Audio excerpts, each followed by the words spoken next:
So probably one of my most anticipated cards, 96 Valverde. Now, does he live up to expectations?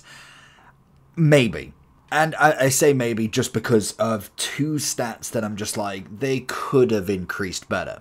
Now, if we look at this card in terms of playstyle pluses, anticipate, rapid, and relentless, I think I can get along with that. That's really not that bad. In terms of the difference in price, we're looking at 3.1 mil. Again, it's pretty understandable. It's a very, very good card. He's got a big name, Real Madrid. It's 96 rated, like that's fair enough. Pace-wise, fantastic. Great sprint speed. We knew it from the start. This base card had 88 pace. Technically, this pace has only gone up 8 ratings, and yet the overall has gone up 8 ratings as well. Shooting-wise, I can deal with. Again, pretty decent. Passing, free kick accuracy and curve, bringing it down, not a problem. Crossing, bringing it down, not a problem. Then we've obviously got the physicality, solid. Defending, decent, not got much heading. At 6 foot is surprising, but fair enough. But the agility balance, why only 85, 81? Like, genuinely, they needed to up that more. Now, we can obviously semi-fix that. It just forces our hand with a chemistry style because the engine is going to be what really kind of pushes that up. People are obviously going to go for that engine purely on that basis because that is going to be the biggest upgrade we need. It's a shame that they didn't just put that up a little bit more because genuinely, that could have been the difference between this card being 3 million and like 6 million. And it's not even a joke. As well, if it was a 5-5, I'd have really liked it as well. But I'm interested anyway. I've really liked his honourable, really liked his gold. Now, is his team of the season going to live up to expectations? So straight off the bat, the big thing that kind of solidified Valverde for me was the pace. Like from base, the pace was always nice. The rapid plus is always brilliant. He's got a great amount of kind of pushing factor, and even though nearly already straight off the bat, that's exactly what we like to see. But the pushing factor from a centre mid so early on into the game was absolutely massive, and I've just let him absolutely through. Get it. What on earth is that? I've pressed X and he decides to slide instead. But Valverde has been one of them cards. Oh, that was rubbish. Oh, I managed to win it back though. Anticipate working lovely for him. So we're going to try and chip him through. Can we get that touch? Little chip as well. Oh, it's beautiful. He's gone straight back to it. And that's exactly why I like him. Pushing it forward, you can get goals with him. Like, regardless of him not having 95 shooting and the whole shebang, that's fair enough. But in terms of actual play on the ball, he's always been phenomenal. The only thing that could have been kind of better for him is maybe having that passing play style plus instead of relentless. That could have been something, but it is what it is. Ooh, I was going to say, I was trying to get a little bit onto the corner there, maybe try a bit of finesse, but didn't quite work out. But when it comes to him as a card, he has been great from the start. Like, the gold card was literally in everybody's meta for so long, and then he finally ran out. The Team of the Year Honourable kind of relighted my spark with him as kind of almost as good as kind of how Goretzka has been for the past few years. Like, Goretzka's always had a very Hullet gang sort of card. Now, Valverde this year with that pace has been on that level. And don't get me wrong, there is cards that are on that level as well, but most definitely, he's been the one talking point. That's a great goal from Hullet. The question is where does his price actually stand? Because 3 million at the moment, it's pretty respectable. Like, we've got a lot of centre mids, we've got a lot of big end cards, and obviously the biggest one coming in La Liga, Bellingham. Bellingham looks one of the best cards. That's a great tackle from him. Can we get that ball out wide as well? Ooh, who on earth is that? Charles, 94 left back, very nice defending, great recovery. But oh, and nice again. We're going to watch that. Good from Bompasta.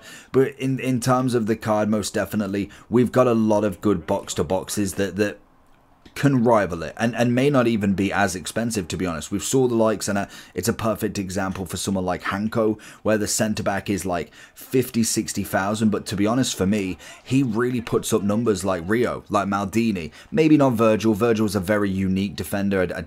I don't think many outweigh him. They just, you can live without him sort of thing. Like, you can definitely run a good defense without him. So that's kind of a different conversation instead of like you don't need Virgil because you can get Hanko. It's more that Virgil would just add to that level. Great strength as well. That's the physicality gains that we want to see.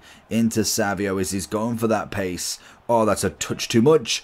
And I was going to say, why is he sliding? His keeper was clearly on it. What have we got? We've got... Where is... I can't believe that's only a yellow card as well. Okay, he's only got power. Let's just go... I don't even know. Let's go bottom right. He's throwing me off here. And he's just going to stand still. Oh, lovely work. The physicality side of him, genuinely holding on to this ball, is brilliant. He's just weaving.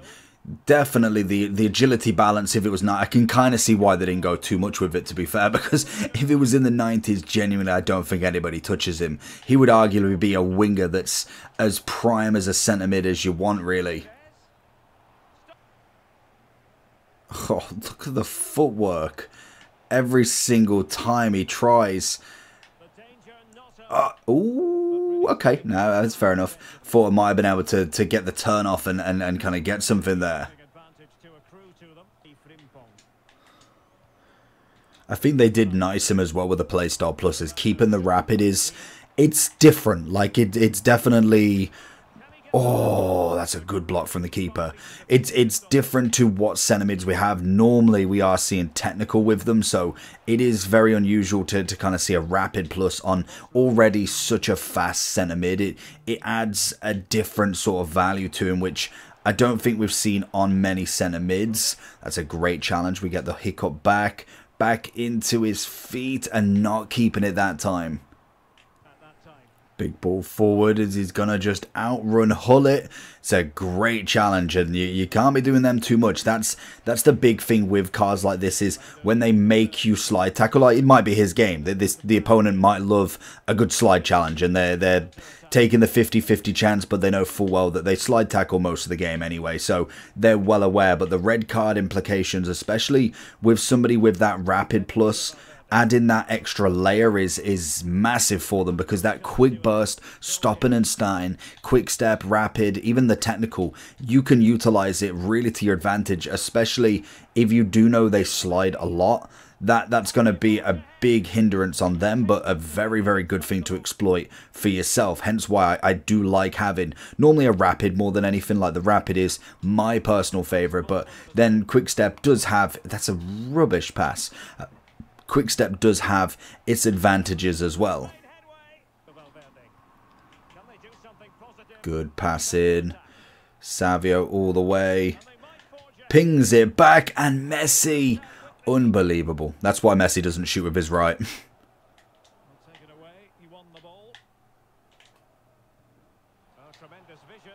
Oh, but that's why Traore does. Valverde gets the little ball roll, slide it around a keeper. Was kind of thinking he might have slid me on the side there, but still managed to get something off at least in that corner. Find him here. Valverde's just chilling on the edge. Can we find him? Little sidestep, turn it back, rapid. Oh, nearly. Oh, and he's done it again. I don't know why, like 76th minute, he's 5-4. I'm going for a power shot. Like, what am I going to do? Like, it's a power shot as well in the most terrible angle. I'm going to go down the middle, you know. Oh, maybe not. I'm going to the right. Valverde again. It says something when a card like this is absolutely... There's the foul. I was going to say, you could see that a mile off. He's done with this. Well, why don't you just leave? But it says something when Hullet is literally making out to be looking like a bronze card against him. And finish. Hat-trick. Hero. So going into the overall, to be honest, I take everything back. He is phenomenal. Like, genuinely so good. He is now coming in 3.18, so he's gone up. Brilliant. He's going up even more now. I can imagine a lot of them will go up and down throughout the first day, especially until we get the first kind of big promo rounds. Then we start getting the upgrade packs consistently. Then obviously the guaranteed rewards, all of that jazz. It's kind of an up and down roller coaster until about until about Monday, and then we kind of see a very kind of reasonable price. But in terms of him, I think he is absolutely phenomenal. He's definitely up there as one of the better ones in this team, and to be honest, one of the better centre mids as well. When we look at someone like a Camavinga, again, it's going to have great stats, but Valverde with that pace, the defending, everything about him is absolutely stunning. Bellingham is going to be one of the chase cards, to be honest. That's without a shadow of a doubt. I don't think anybody can have any arguments about that, because that is what Bellingham's all about. But in terms of what you can afford, to be honest, I would only edge him a little bit more than Putellas, the other person we got. Bonmati, different story. I need to give her a go. Team of the Year was brilliant. But we need to see what this team of the season can do now. So it will be interesting to see out of this team. When we look at the rest of them, like you've got your Goretzkas, you've got your obvious Tower Rooms, you've got your Vitinhas. There's a lot that you can go with. But with Valverde, the thing I personally like, pace is phenomenal, especially with that rapid. He's got the defensive style with the physicality, the defending, and the anticipate. Relentless to keep going the whole game, so a box-to-box is dream. Decent shooting, decent passing. He's just an overall engine in that midfield, so I will be very, very happy to get him. Engine is the chemistry style that you've got to go with 100%, and he is a baller.